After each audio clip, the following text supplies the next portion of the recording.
evening. I'm Val Berryman. I'm curator of history at Michigan State University Museum. And I've been working with the Turner Dodge House for quite a number of years now. And in fact, it was doing Christmas exhibits here that encouraged me to start collecting Santas. In 1983, I had just run out of materials from the MSU Museum, and so I borrowed a bunch of Santas from friends of mine who were antique collectors, antique dealers, people who worked at MSU and had traveled overseas and had brought back some interesting pieces. And we filled a bedroom upstairs with all these different images of Santa. And it was such a fascinating variety of ways that this character has been depicted by different artists and craftspeople that I started looking for them as I went to antique shows and flea markets and so forth. And I think I just kind of went crazy because I now have over 3,000 pieces, including, little postcards and small things too. But I've collected them specifically to use every year in some sort of public exhibits through the MSU Museum. And what I'd like to do this evening is to give you a glimpse of Lansing during the holidays as seen through some of its Christmas advertising art. And I've selected from my collection some of the posters and store displays that you might have seen while you were out Christmas shopping in Lansing during the last century or so. And we're going to start with some department store displays. And if you were walking by J.W. Knapp's in the 1950s, you might have seen this Santa in one of their front windows. This one was actually used there, and in particular I was told by the people who donated it that it was used to, in at least one instance, to help promote the Lansing Symphony Orchestra. They had a display in the front window. And this was donated, this is not from my collection, this piece was actually donated to the MSU Museum just this summer by three sisters from Fremont, Michigan, the Abendroth sisters. It was their great-grandmother, I think, that had worked at Knapp's and had acquired this after the store went out of business. The other piece, also from Knapp's, is one that I bought. And actually, I bought it in Bay City, so how it got from here to there, I don't know.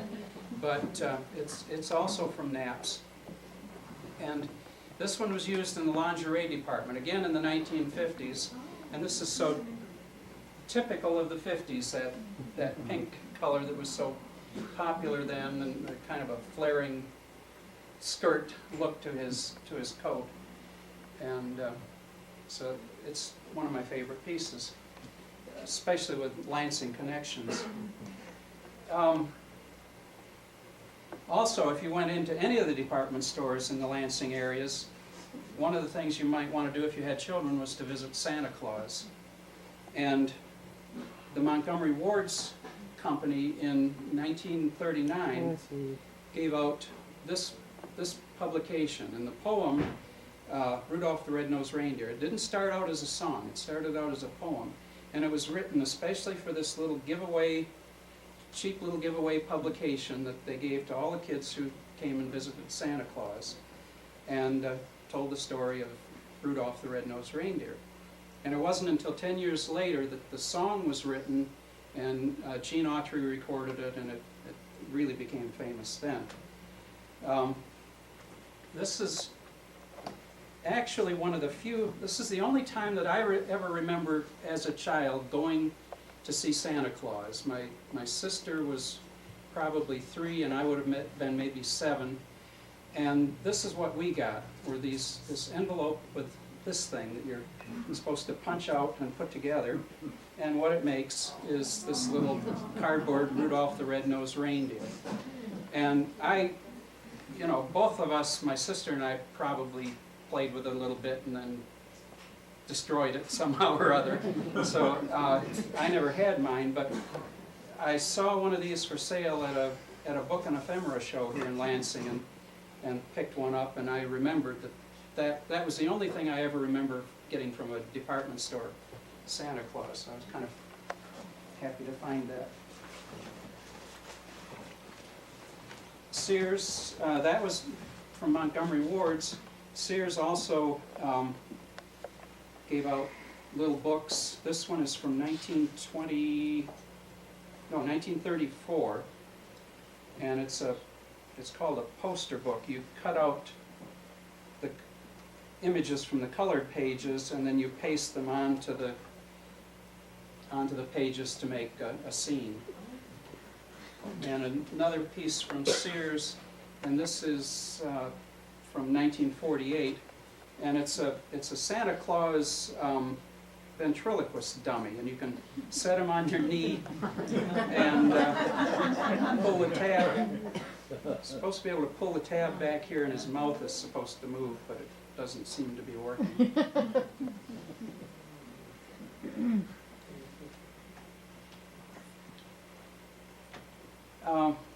If you're in the department store, then undoubtedly you're searching for gifts for your family, and so some of the things that you probably would have seen in this area is this little sign for Hanes underwear, and it's the man of the house actually getting ready to dress up as Santa, and he's got the cap on and is putting the beard on, and so that would be a counter display. I would guess this is probably 1940s.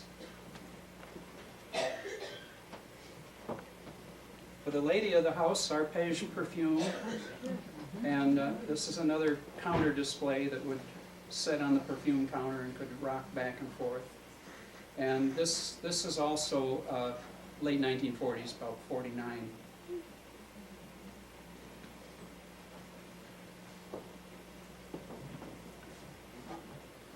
And if you weren't romantic and got her perfume, then you might get her a Sunbeam mixer.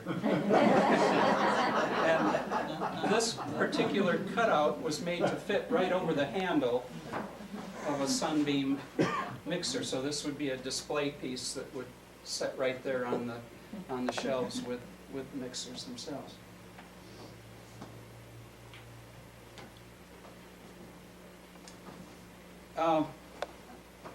As you went down the street, you might step into a clothing store, and maybe you're looking for hats for the husband. And the way this would work, normally if somebody's buying a hat, they want something that's going to fit. That would be nice if it fits. It would also be nice if it's something that they really like the look of it. I'm going to move this Santa down so folks can see around him. And so the way they would work that would be that you could get one of these little gift boxes, and they'd even have a hat in them. And along with this, you'd get a gift certificate that the husband could come back in and pick out his own hat. This is Stetson hats. In fact, all of these are Stetson. This is from the late 1940s, after World War II. And some of these had little felt hats inside. This is another Stetson one with just Santas around it. Nothing inside on this one, unfortunately. And then this piece is another piece that is not from my collection, but is from the MSU Museum collection.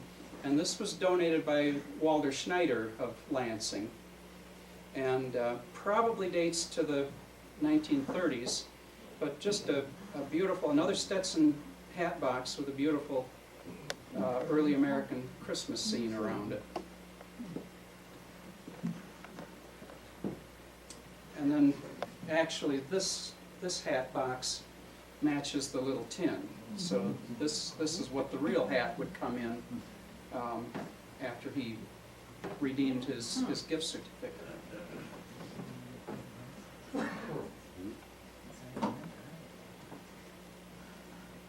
And while we're in the clothing store, this is another sign that you might see. This is for interwoven socks. And they were pretty famous for their Christmas advertising. Interwoven made men's stockings.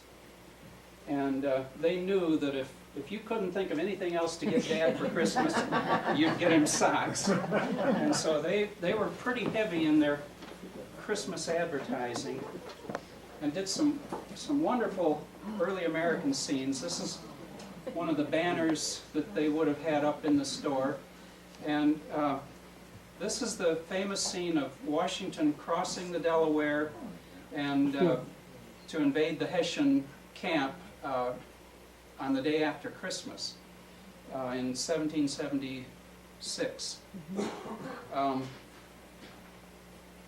And the joke about this is that this flag didn't even exist at that time. It really didn't exist until a year later, but this is nevertheless a very famous painting by an artist who didn't do his research very well.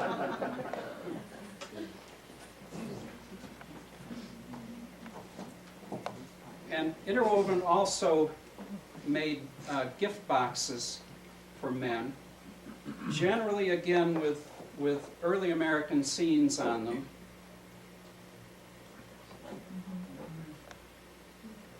And these are mostly from the 30s and 40s. Here's one from World War II, and it shows American GIs capturing Santa and taking his interwoven stockings from him. This is another early American tavern scene, and this one actually came with interwoven socks still in it that had never been worn. So that was kind of exciting when I ran across those. And this is another pair of interwoven socks. These still had these are from the, I think, late 30s, and still had the price tag of $3 a piece on them, which was a lot of money for socks during the Depression. So these were pretty high quality stockings. And of course they did a lot of advertising in magazines. You'd see their ads in Saturday Evening Post and National Geographic and so forth. And one of their most popular artists was, and luckily he signed everything that he did. Conrad Dickel was his name, and they also generally put the date on the boxes, which is great for us antique collectors. We love to have them well identified like that. And actually he's the same person that did the artwork on this box. You can see a kind of similarity of his work, and he signed that too.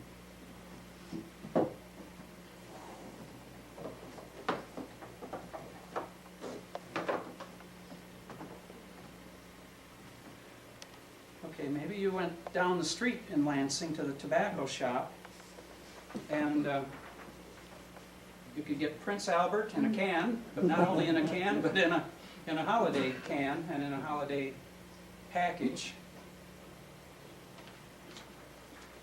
And the same company also did Camel cigarettes, and those would come in these special Christmas packages. Actually, what they were sleeves like this. This is from 1936, this is, and so is this.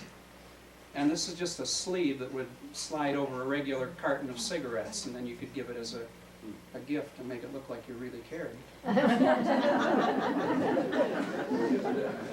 And even in the years before Joe Camel, Camel Cigarettes was doing something for the children.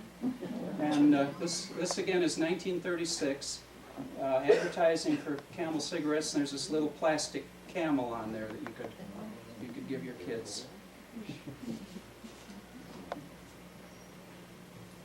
Okay, a little farther down the street, and we're into Kresge's, the dime store. And these are a couple of signs, probably from the 1950s, for their toy area and their candy counter. Very typical artwork of the 50s.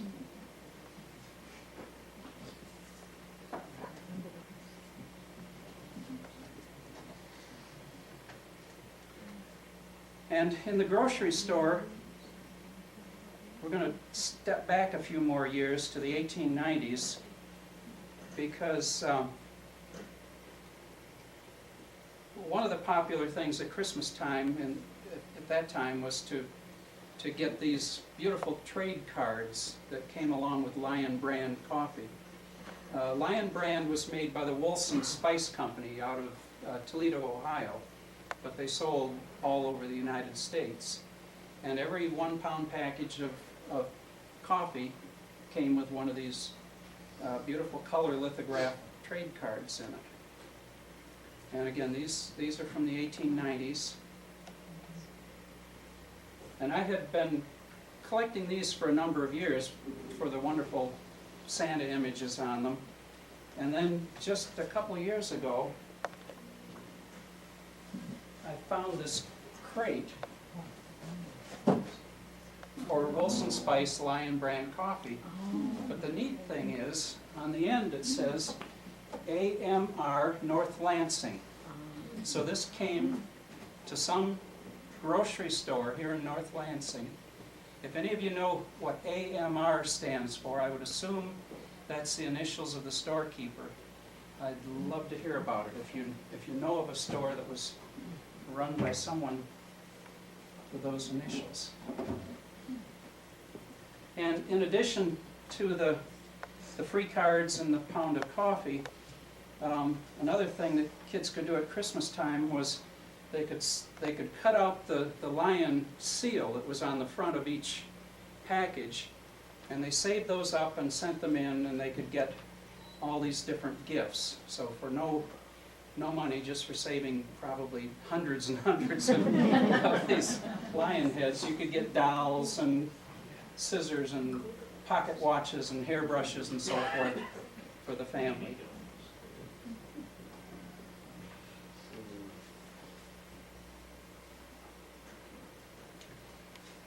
Now, we're still in the grocery store, and maybe we're looking for soft drinks for a party. And Coca-Cola, this particular Santa was probably the most widespread image that you would see everywhere. On the back of Saturday Evening Post, this particular one has a Santa by another famous artist, Norman Rockwell. But the artist who did this Santa was from Muskegon, Michigan. His name was Haddon Sundblom. He was born in Muskegon to a Finnish boat builder in 1899. He left at age 14, but we still claim him as a Michigander. He went to Chicago and got involved in illustrating and commercial art and so forth. And he created the famous image that I think everybody thinks of when the name Santa Claus is mentioned. This is a big store display. This is from 1948. And these images, again, were everywhere, on the magazines, in store displays, and on big billboards. This one is from 1958, 57 rather, and this is the year that the Sputnik went up, that the Russians launched the first successful satellite to orbit the Earth. And I think it was just a coincidence that Santa in a rocket ship came out the same year, because the Sputnik went up in October, and I don't think that they could have produced these that fast for Christmas, so I think it was just a happy coincidence. And actually, this image had been done earlier for, this Santa was originally leaning against a mantel piece, a fireplace mantel, and they recycled that part of it and put him in a rocket ship.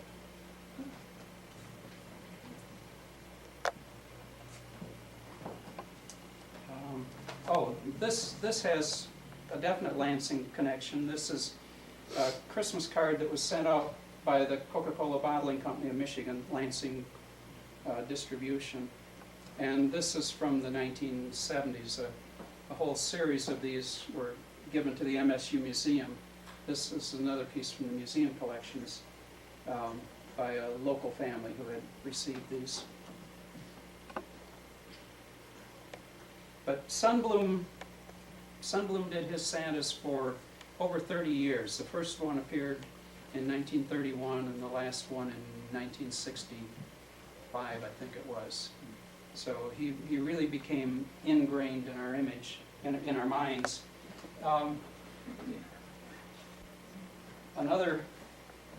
showed you the front cover of this magazine with the Norman Rockwell illustration. This is another Norman Rockwell image for Pepsi-Cola. And this one dates to about 1970. This came in at least 2 different sizes. There's a small countertop sign that they made too.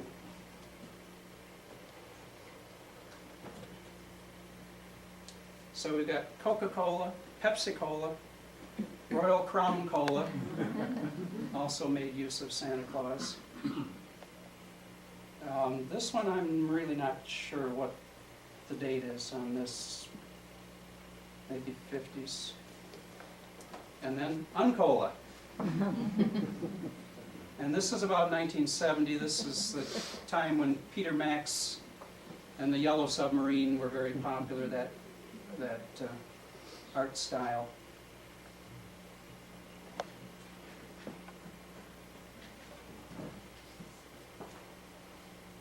And I just noticed that I skipped this when we were talking about interwoven. This is actually one of the earlier pieces that I have. This was probably a moving display. Originally, it would have had a motor on the hand. And this particular illustration, or Santa, is by J.C. Leyendecker, who was very active, very famous just before Norman Rockwell and around the same time as Haddon Sundblom, but most of his work was earlier than those two. But another very famous illustrator who did work for the Interwoven Company, and did lots of Saturday Evening Post covers too.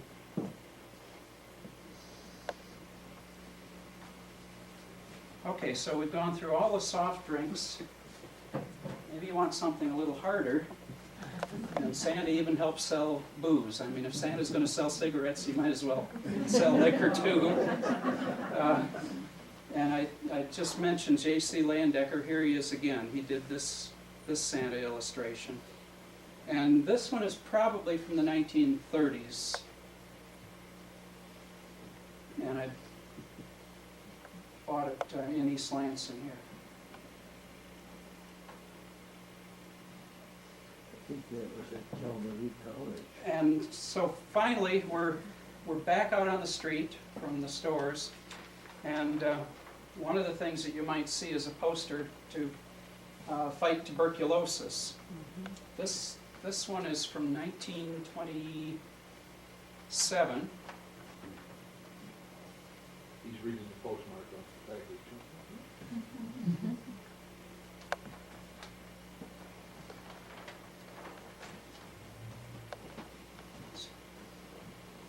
And in addition to seeing the posters posted around, there were other signs. This is from 1938. This would probably be put up in a store.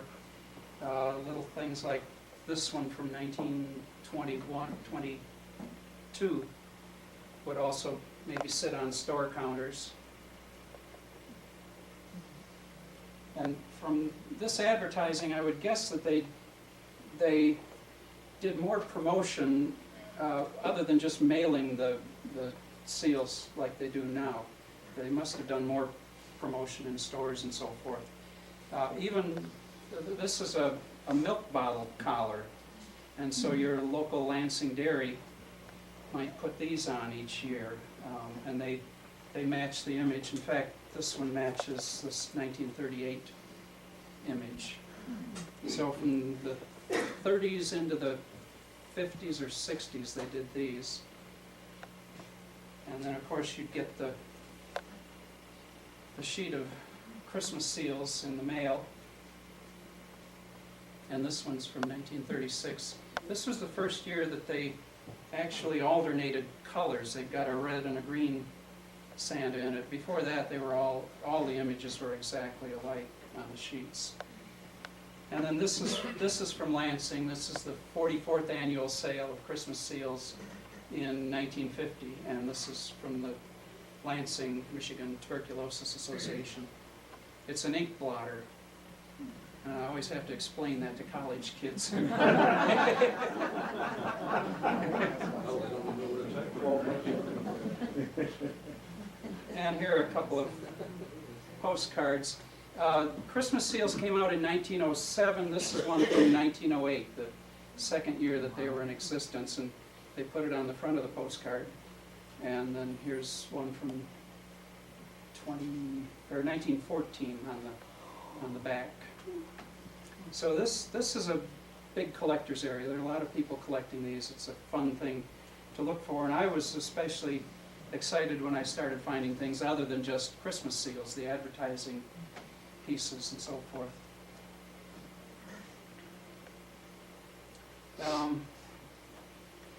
Another poster that you would have seen on the streets in 1941 was this one, Buy Defense Bonds.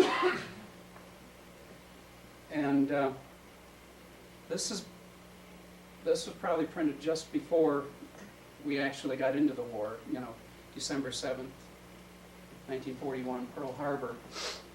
And notice this is a pretty kindly looking Santa Claus, pretty nice guy.